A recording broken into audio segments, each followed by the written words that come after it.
In a subheading entitled Antagonism as Real, Zizek defines the Lacanian real as, I quote, a hard kernel resisting symbolization, dialecticization, persisting in its place, always returning to it, end quote.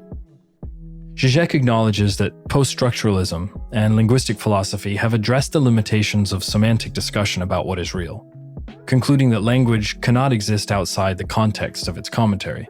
Debates about meaning always dance at an epistemological distance from the reality to which the language refers.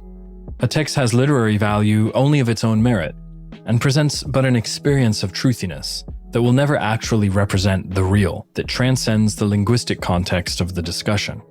Zizek explains that although you can never quite put your finger on the real by accurately representing it with symbols, because after all it's a void-like essence that defies objectification, it paradoxically, and I quote, exercises a certain structural causality.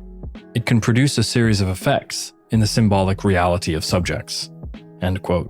As such, the antagonism between the obscurity of Lacan's objet petit and that little bit of positive valence, the jouissance, becomes reality, the fundamental essence of the real.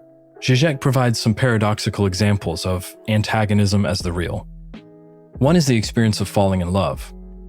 True love cannot be forced. It's only legitimate if it occurs freely. But if an individual were to date several people simultaneously with the goal of choosing who they would fall in love with, they would soon find that the decision had been somehow made for them. They will have fallen in love in such a way that they are no longer free to feel otherwise.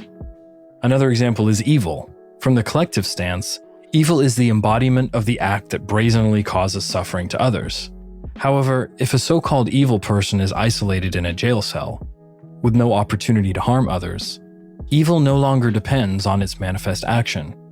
Evil now appears to the onlooker to be embodied in a person, in the absence of any measure by which to determine an individual's evilness.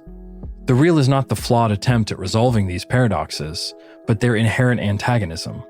The antagonism itself is the real.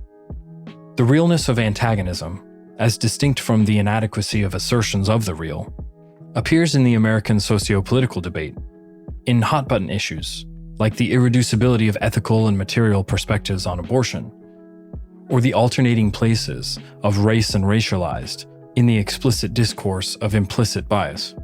We feel the jouissance at work in surplus valence that emerges when we see, as Jung would have it, our shadow self in our political opponent. The one thing that both parties are unified in at the fiercest moments of opposition is the antagonism itself. According to Zizek, as each pole passes immediately into its opposite, each is already in itself its own opposite. This point of realness can be passed over, as if the moment the two poles met were missed, and one must wait for the opportunity to miss them again. But the real will never be reduced to a positive object. It remains a traumatic, unfillable void.